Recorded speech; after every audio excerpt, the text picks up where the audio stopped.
Jésus, oui, mais pour moi, ce sera sans l'Église.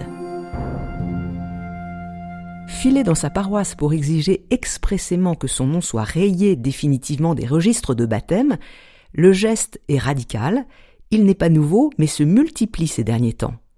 Cette fronde apostasique a commencé à souffler en réaction à la révélation des multiples scandales sexuels perpétrés au sein de l'Église. Ces abus déballés au grand jour sont venus s'ajouter à la longue liste des griefs portés contre l'institution multiséculaire. Croisade, décadence des Borgia, Inquisition, Saint-Barthélemy, c'est un fait, l'Église n'a pas toujours brillé par son exemplarité. Ces écarts enténébrés ont révolté en leur temps un saint François d'Assise épris de pauvreté ou saint Jean de la Croix qui désirait rallumer la vraie flamme de l'Évangile, pas celle des bûchers, mais celle du cœur. En disciples du Christ, ils ont pourtant supporté les errements de l'Église, sans jamais claquer la porte. Avançant sur un chemin de crête, ils ont poursuivi leur route, patiemment, laissant derrière eux, à la suite de leur maître, une trace de lumière indélébile.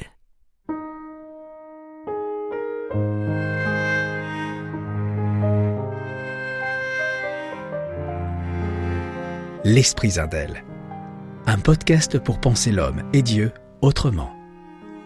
Épisode 9, une église visage. Maurice Zindel, qui était prêtre catholique, a pu lui-même souffrir de l'étroitesse de l'Église. Par exemple, son évêque le trouvait trop original, pas assez conventionnel pour lui confier une paroisse. Cela ne l'empêchera pas de creuser son sillon et de porter du fruit au cœur même du corps qu'est l'Église. Car pour Zindel, l'Église n'est pas une association ordinaire ou une institution lambda. C'est Jésus lui-même. L'Église, c'est Jésus dont le visage peut être bafoué, déformé par les limites humaines de celles et de ceux qui la constituent. Et pour le comprendre, il s'agit de changer de regard. Maurice Zindel nous invite à entrer dans une approche spirituelle de l'Église en se délestant d'une vision extérieure où elle nous apparaît souvent comme un boulet pesant. Il s'agit donc d'en découvrir le sens à l'intime de nous-mêmes, comme l'évoque Marc Donzé que nous retrouvons aujourd'hui. Je rappelle qu'il est prêtre à Lausanne et président de la fondation Maurice Zindel. Tout dépend de la manière dont on regarde l'Église. Si on la regarde de l'extérieur, de façon événementielle, pour ne pas dire journalistique, ou si on la regarde par le fond. Alors, pour lui, c'est très clair, il a résumé sa théologie de l'Église en une toute petite phrase, « L'Église, c'est Jésus ». Puisque quand Paul vit sa conversion, il entend « Je suis Jésus que tu persécutes ». Paul persécute l'Église, et donc ça veut dire que Jésus s'identifie à l'Église, ou que l'Église est identifiée à Jésus. Donc l'Église, c'est Jésus. Corrélativement, ça veut dire que tout ce qui n'est pas Jésus n'est pas l'Église. Donc, dans l'événementiel, il y a des tas de choses qui n'appartiennent pas à Jésus, donc c'est pas l'Église. Ça veut dire quoi ? Regarder l'Église de l'extérieur. Regarder la façade ? Oui, c'est regarder la façade, regarder les événements, ou bien la vivre même, par exemple, vivre les rites, juste comme des rites, qui n'impliquent pas la personne, mais pour être en ordre avec je ne sais quel commandement. C'est cette manière-là de voir l'Église qui fait que beaucoup de gens, s'ils se limitent à ce regard-là, se scandalisent et se disent « j'appartiens pas à cela » ou bien « je ne veux plus appartenir à cette institution ». Je cite Maurice Zindel, il dit que trop souvent l'Église est vécue de l'extérieur par les chrétiens, mais aussi par les prêtres. Je le cite, leur obligation, leur bréviaire, leur célibat, tout cela sont des choses comme leur théologie, et puis leur inconscient n'ayant pas été ordonné, lâche toutes ses impulsions. Il y va fort. Il y va fort, et ça c'est terrible, parce qu'on peut faire des choses, beaucoup de choses, même des choses qui ont l'air pieuses, et puis être à la limite très observant, par exemple dire tout son bréviaire, ou bien ça. Mais si on le vit juste comme des observations de l'extérieur, comme des observances de l'extérieur, et que le cœur ne change pas, eh bien, On peut quitter l'église, il suffit d'un soubresaut quelconque, je sais pas quoi, de vivre un scandale ou de tomber éperdument amoureux, puis on fait autre chose, on va vers d'autres chemins, parce que le cœur n'est pas changé. Le cœur n'est pas touché. Le cœur n'est pas touché. Et moi, justement, j'ai été très surpris de voir des prêtres qui célèbrent souvent ou tous les jours l'Eucharistie, puis que ça convertit pas. Il y a quelque chose de difficile à comprendre là-dessus. Mais ça existe. Donc, si on regarde l'Église de l'extérieur, on risque de faire fausse route, de se tromper, et on retrouve une constante qu'on retrouve tout au long de ce podcast. Est-ce que je regarde Dieu de l'extérieur, la croix de l'extérieur, ma vie de l'extérieur, les autres de l'extérieur? En fait, ça revient tout le temps, ce leitmotiv, chez Zindel. Évidemment, parce qu'on pourrait presque dire que chez Maurice Zindel, l'essentiel, c'est la conversion du regard. Parce que si le regard n'est pas converti, les choses restent à l'extérieur de nous, et donc, si vous voulez, on pourrait être comme un robot programmé pour faire les prières au bon moment, mais c'est pas le plus important. Le plus important, c'est ce qu'on vit au fond de soi-même. Le cœur. Le cœur. Alors, justement, Zindel dit que l'Église surmontera sa crise quand elle retrouvera le sens mystique du christianisme. Nous avons déjà dit dans ce podcast que mystique ne veut pas dire décoller du réel, mais bien au contraire, vivre les pieds sur terre en chrétien. En somme, tout le monde devrait être mystique selon Zindel. Bien sûr. Si on emploie le mot mystique dans son sens premier, c'est le lien existentiel avec le mystère ineffable qu'est Dieu, d'une manière ou d'une autre, avec le mystère de l'amour. Et donc, tout le monde devrait être mystique, en effet, parce que le fait d'être mystique, c'est vraiment de vivre ce lien avec la profondeur de son être. Et l'Église, au cœur d'elle-même, devrait être ça, une assemblée de personnes qui vivent ce lien avec la profondeur de leur être. C'est-à-dire qu'ils ne sont pas en surface, mais qui vivent d'une source qui les traverse en eux-mêmes, ensemble, ils le vivent ensemble et ils forment l'Église. Chacun est ensemble. Alors, Zindel aimait bien dire que l'Église, c'était ensemble et seul. C'est-à-dire seul, c'était chacun à son chemin avec Dieu. Mais c'est pas un chemin individualiste, c'est aussi un chemin en lien avec les frères et sœurs, et on chemine ensemble. L'image qu'il aimait beaucoup utiliser, c'est l'image du concert. Quand on est dans un concert, chacun vit la musique différemment, là, à sa manière, selon sa sensibilité, selon sa manière d'interpréter. Mais en même temps, il y a toute cette communauté des gens qui écoutent le concert, et dans cette communauté, eh bien, il y a une espèce de vibration qui fait qu'un concert, c'est tout à fait autre que juste écouter un disque. Donc, l'Église, c'est ça, pour lui, ensemble et seul. Donc, c'est pas comme une armée, c'est vraiment le souci de la personne et le souci de l'ensemble des personnes.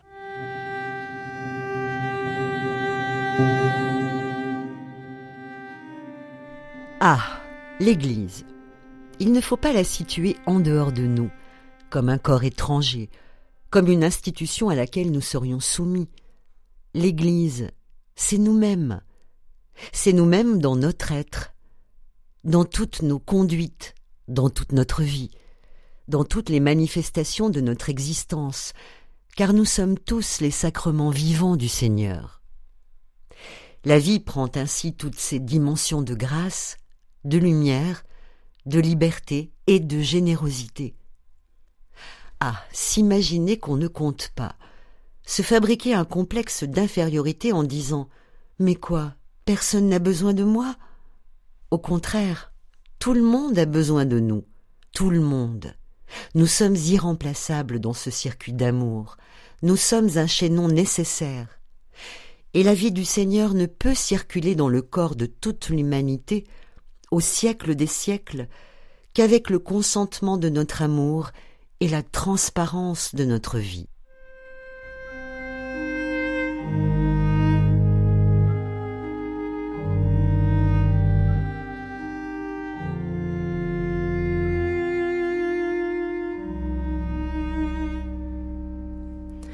Marc Donzé, Maurice Zindel nous dit que nous sommes les sacrements vivants du Seigneur. Alors ce mot sacrement, il revient et revient très très souvent chez lui. Il l'utilise pas du tout simplement pour les 7 sacrements. Ah non. Il dit que nous-mêmes sommes sacrements. Bien sûr. Le mot sacrement, ça veut dire à la fois signe et transmission. Et donc, nous sommes, si on en vit, nous sommes signes de Jésus, c'est-à-dire que, comme il aime bien dire, nous transparaissons quelque chose de ce qu'il est. Et puis, transmetteur, ça veut dire que par notre être, par notre sourire ou par la chaleur de la communauté, on transmet quelque chose de la grâce, de l'amour, du pardon, de la réconciliation qui vient de Dieu. Il dit « Il n'y a d'église que dans la transparence à Jésus ». Ce mot « transparence », il l'utilise beaucoup pour parler de l'église. Oui, c'est-à-dire que ce qui fait l'église, c'est tout ce qui est accordé à Jésus. Transparent, hein, c'est qu'il compare parfois les hommes ou les communautés comme un vitrail qui va laisser passer la lumière. Alors le vitrail, il va être plus ou moins magnifique, à Chartres ou ailleurs, mais on est comme un vitrail transparent. Mais j'aime bien l'image du vitrail parce que c'est pas juste une vitre, c'est coloré, il y a des formes, mais ça laisse passer la lumière. Évidemment, aucun de nous ne transmet tout Jésus, mais chacun de nous en transmet une parcelle. Mise ensemble, toutes ces parcelles, ça fait peut-être, sûrement, un beau vitrail. Mais alors, si tout est sacrement, notre vie quotidienne est sacrement. Travailler, déjeuner avec quelqu'un, écrire, l'instant peut devenir sacrement. Oui. Le lieu où la lumière peut transparaître en nous. Oui, dans la mesure où c'est vécu dans l'Évangile, tout devient sacrement. Mais il y a quand même les sacrements de l'Église, et Zindel en parle beaucoup. Alors, chez les catholiques, il y a 7 sacrements. Les frères protestants mettent l'accent plutôt sur le baptême et l'Eucharistie. Ça dépend suivant un peu la chapelle de chacun. Mais il dit, attention, les sacrements, c'est très important quand on est chrétien. Alors les sacrements, c'est les lieux privilégiés de la communication avec Dieu, en particulier l'Eucharistie. C'est la raison pour laquelle, ou bien une des raisons pour lesquelles Zindel dit qu'il faut absolument rester dans l'Église, il faut faire partie de l'Église, parce que au cœur de l'Église, il y a les sources qui vont être la parole de Dieu, qui vont être les sacrements, par lesquels la communication avec le Seigneur est peut-être la plus forte, ou la mieux nouée, ou la plus lumineuse. Et donc, si on prend l'Eucharistie, la communion eucharistique. Qu'est-ce que ça représente pour Maurice Zindel ? Alors, la communion eucharistique, c'est, si je peux le dire avec mon langage, c'est comme le plus grand et le plus profond baiser qui puisse être donné. C'est-à-dire que, finalement, par la communion, le Christ vient à l'intérieur de moi. Il y est déjà, mais c'est signifié personnellement et communautairement de la façon la plus claire par ce geste de la communion eucharistique. Et dans ce sens-là, c'est le moment de l'échange d'amour avec Dieu le plus fort. Alors, évidemment que ça peut passer par d'autres chemins, mais il y a un moment de communication de grâce particulier dans l'Eucharistie.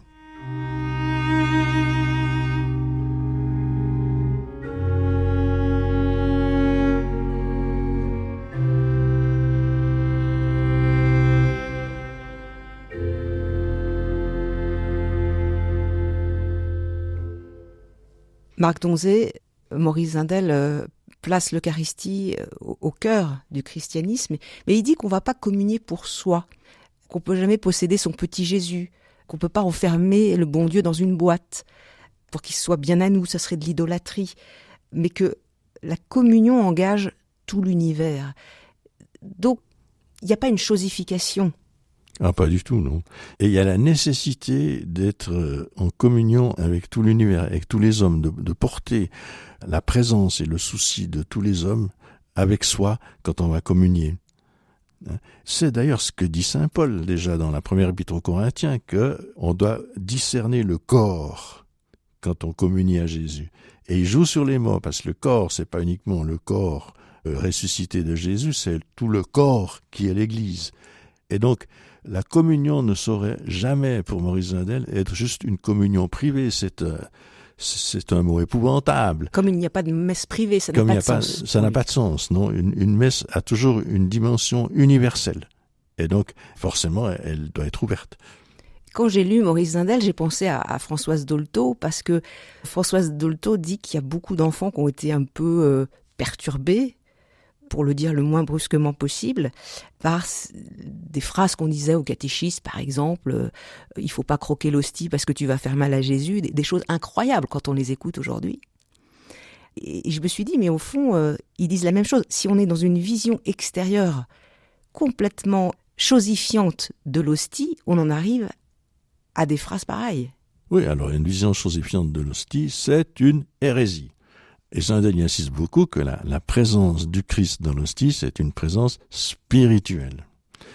Ou bien c'est une présence de la profondeur de la personne. Et c'est pour ça qu'elle est réelle d'ailleurs, oui, la présence réelle. Ou bien il dit des fois, c'est un peu plus audacieux, une présence de la vibration universelle du Christ. C'est la raison pour laquelle croquer l'hostie, ça n'atteint en aucune façon le Christ. C'est pas une présence matérielle. Hein. Le problème, c'est comment j'accueille cette présence spirituelle du Christ, y compris de son corps, ou de sa, si vous voulez, de sa vibration universelle, jusqu'à l'intérieur de moi, avec l'ouverture universelle que Jésus-Christ est lui-même. Donc, que l'Eucharistie soit une ouverture universelle, c'est cohérent avec le Christ que je reçois.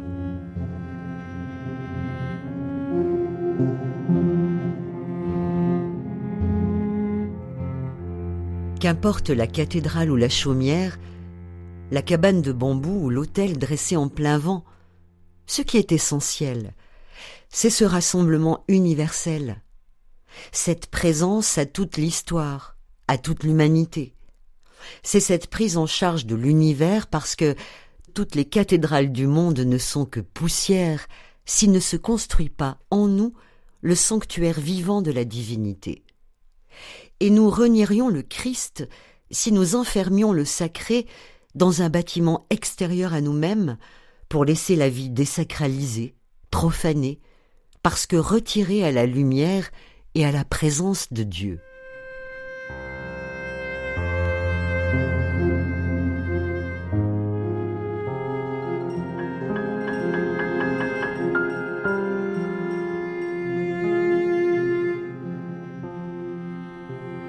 Marc Danzé, c'est très fort ce que dit Maurice Zindel. Nous renions le Christ quand nous l'enfermons dans ce que nous croyons être le sacré.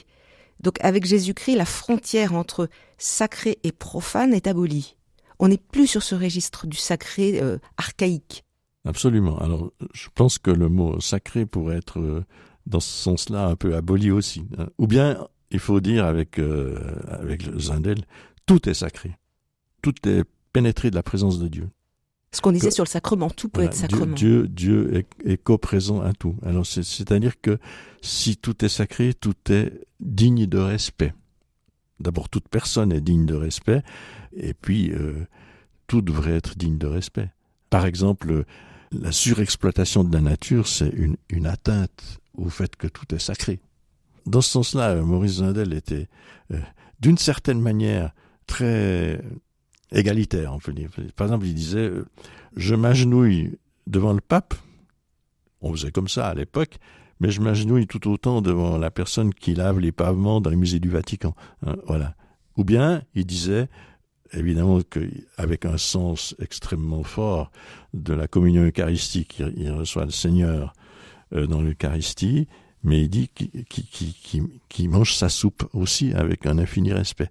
Et donc, il y a toute une manière de voir le monde et la vie qui est tellement importante quand on abolit cette frontière entre le sacré et le profane. Qu'est-ce que vous pensez des jeunes, notamment aujourd'hui, qui disent « mais il faut plus de sacré dans l'Église, il n'y a plus de sacré, il faut qu'on retrouve du sacré ». Qu'est-ce qu'aurait dit Zindel ? Moi, je pense que c'est pas un bon chemin. Ou bien, si veulent faire ce chemin, moi j'ai toujours la même question. Je dis, mais est-ce que ça vous aide à vivre plus l'Évangile ?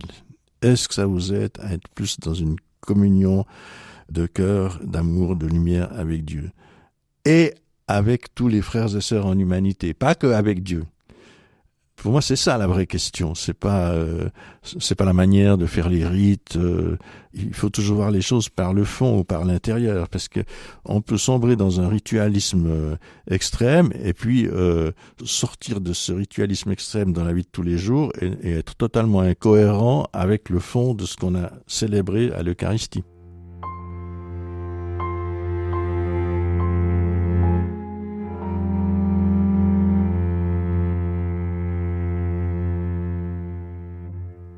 Marc Donzé, j'aimerais qu'on parle de ce qu'on appelle, c'est un gros mot, mais la catholicité de l'Église. Ça veut dire son aspect universel. Parce que Dieu aime les hommes, on l'a dit à plusieurs reprises dans ce podcast, tous les hommes. Là, nous parlons de l'Église qui forme le corps du Christ, mais alors tous les autres, ceux qui ne sont pas dans l'Église, ceux qui ne connaissent pas Jésus, que disent-ils d'elle à leur endroit? C'est toute la question des frontières de l'Église. Et qui est une question extrêmement compliquée, parce qu'il y a ce qu'on appelle l'Église visible. Donc, mettons que ce sont ceux qui appartiennent de façon visible, les baptisés, puis toute la structure de l'Église. Est-ce que c'est totalement l'Église? Ça, c'est encore une autre question, puisque l'Église, c'est Jésus. Alors, dans quelle mesure est-ce qu'ils appartiennent totalement à l'Église? Bon, passons. Et puis après, qu'en est-il des autres, Alors, ce que je peux évoquer, qui est pour moi très émouvant, c'est que en 1918, alors qu'il n'était pas encore prêtre, il était séminariste, il a été invité par ses camarades protestants à donner une conférence sur un thème qui était terrible à l'époque, hors de l'Église, pas de salut. Alors, à l'époque, la théologie, c'était hors de l'Église catholique, pas de salut. Et dans cette conférence, il dit que ceux qui ne sont pas forcément dans l'Église catholique, mais qui vivent de l'Évangile, qui font un chemin cohérent avec Dieu, ils accèdent au salut.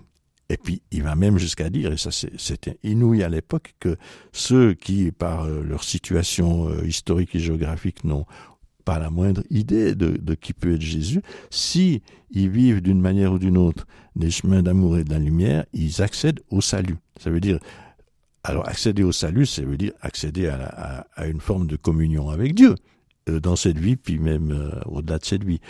Et ça, c'est extraordinaire en 1918.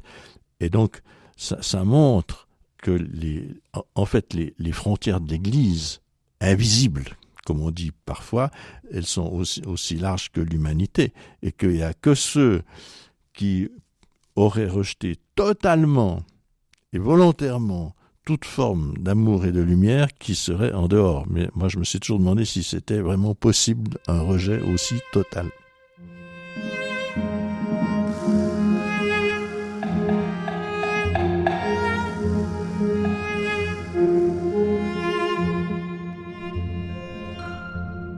J'ai eu, en juillet dernier, au Caire, une conversation avec un jeune musulman rayonnant de vie intérieure et de pureté. Je me disais, mais que puis-je lui apporter? Il est bien plus chrétien que moi. Il ne s'agit pas de le convertir, mais d'être assez dépouillé de mes propres limites pour que le Christ apparaisse en moi comme la vie de sa vie. Personne n'est en dehors du Christ. Personne n'est en dehors de l'Église. Tout le monde est dedans, à moins de s'en exclure par un refus d'amour conscient et volontaire. Il ne s'agit donc pas d'apporter une nouvelle formule qui ne servirait à rien, mais d'être cette présence universelle, dont la différence est de n'en avoir point. Où chacun, en la respirant, se sent délivré de ses limites et de ses frontières. C'est la seule catholicité concevable.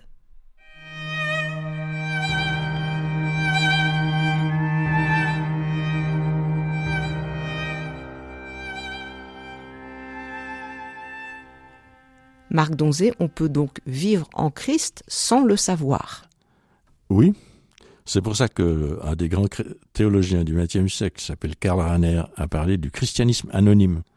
Anonyme, c'est pas que les gens soient anonymes, c'est qu'ils ne peuvent pas confesser le nom du Christ d'une manière ou d'une autre parce qu'ils n'en ont pas eu connaissance. Mais s'ils sont dans la ligne de l'Évangile ou de la communion à l'amour et à la lumière, d'une certaine manière, ils sont déjà en Christ, même s'ils ne confessent pas son nom.